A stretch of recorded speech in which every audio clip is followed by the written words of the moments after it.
The day's event seemed to harden the resolve of Senate Republicans to avert what they fear would be a nightmare situation going into the midterm elections next year, being associated with a man accused of preying on children.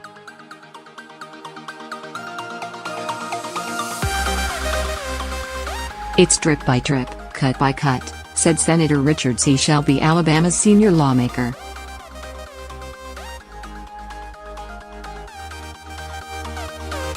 "It doesn't look good," Mr. Moore responded with fury, not only refusing to quit the race but stating that the person who needed to step aside was Mr.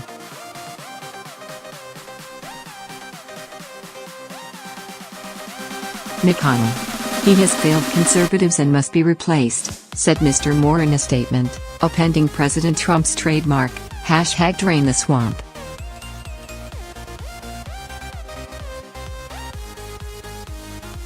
Publicly, Mr. McConnell, appearing at a news conference in Louisville, said he was looking at drafting a write-in candidate for the December 12 special election.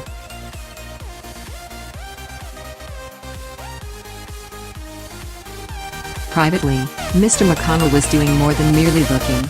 One idea being discussed, first brought up by two different White House officials who spoke on the condition of anonymity, would be for Attorney General Jeff Sessions to run as either a write-in candidate or to be appointed to what was his seat should Mr.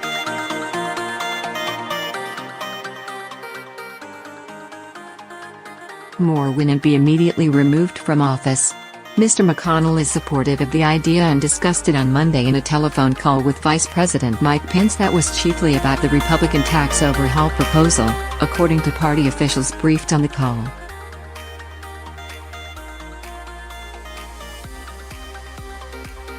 Mr. Sessions remains popular among Alabama Republicans, but his relationship with Mr.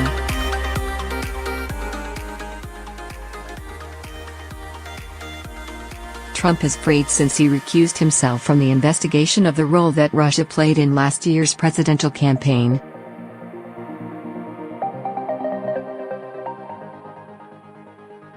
The swap would be something of a win-win for Mr. McConnell and Mr. Trump. The senator is eager to rid himself of Mr.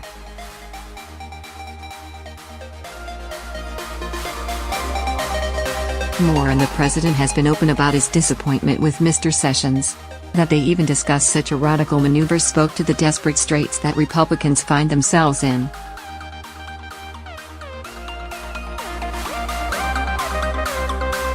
If Doug Jones, the Democratic nominee, wins, it would narrow the Republican advantage in the Senate to a single seat.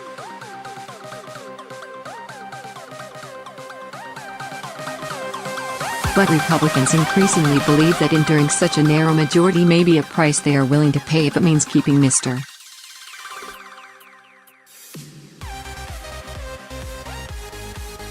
Moore from their ranks. Should Mr. Moore prevail, Republicans believe the debate over whether he should be allowed to take and keep his seat could drag on for months.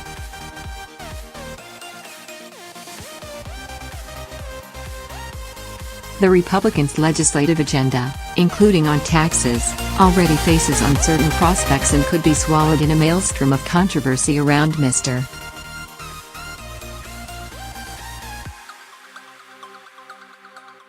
Moore and his fitness to serve. The implications for the 2018 elections could be even graver, Republicans fear, with several party strategists predicting that Democrats would brand them as the party of child sex abuse.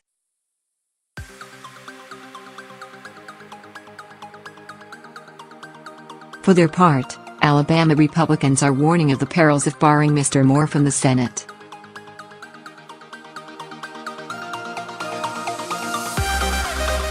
Write-in campaign, they suggested, would prove fruitless and perhaps help the Democrats, while a move to block or expel Mr.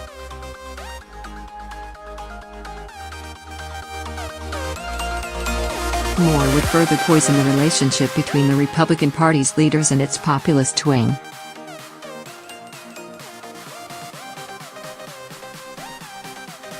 If the people of this state go forward and select their U.S. Senator as Roy Moore, it will be because there is a deep suspicion of what has been coined as the establishment in D.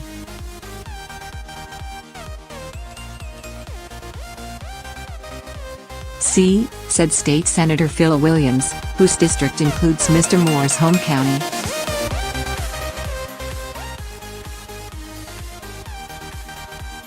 And if the establishment then chooses and tries to unseat, or in some way disavow, that candidate, it will create a backlash the likes of which the party has never seen before.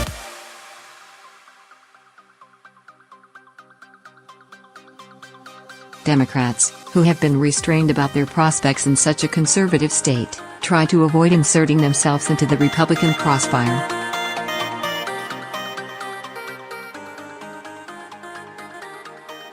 But, they said, as more information comes out, Mr. Moore's case that he is being smeared in a single newspaper article will crumble.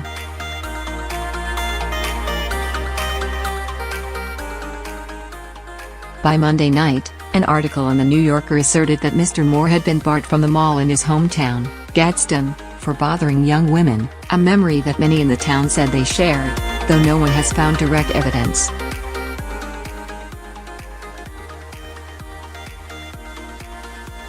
The more people that come out of the woodwork, the more women with similar stories, the more credible it becomes, said Zach McGrary, a Democratic pollster based in Alabama.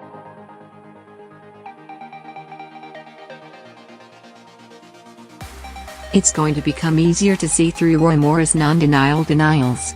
Mr. Jones is also quietly benefiting from the support of national liberals.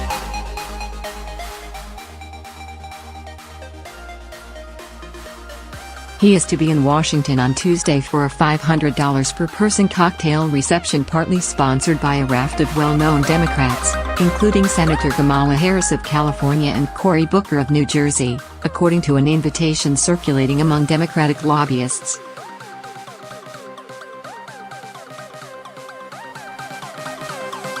Mr. Jones has been raising substantial money out of state. Senator Chris Murphy of Connecticut helped him bring in $125,000 with a single email and handful of Twitter messages, and has had Alabama's airwaves nearly to himself in recent weeks. He has aired nearly $2 million worth of commercials since Mr.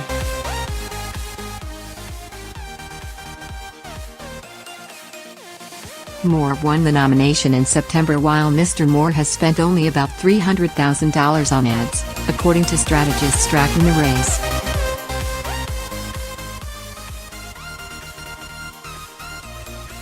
Mr. Moore, because of his statewide fame, has never had to raise much money. But now that he is fighting for his political life, he urgently needs to recast the race to focus on some of Mr.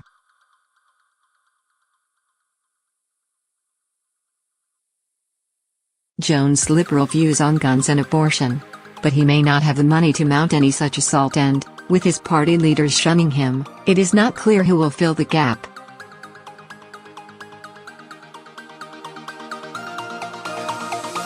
Mr. Moore tried one approach Monday afternoon, trying to tap into the grassroots loathing on the right toward Mr.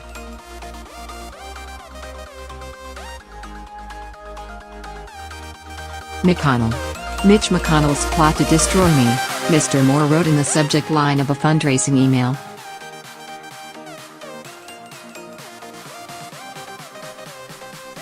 Apparently Mitch McConnell and the establishment GOP would rather elect a radical pro-abortion Democrat than a conservative Christian, he added.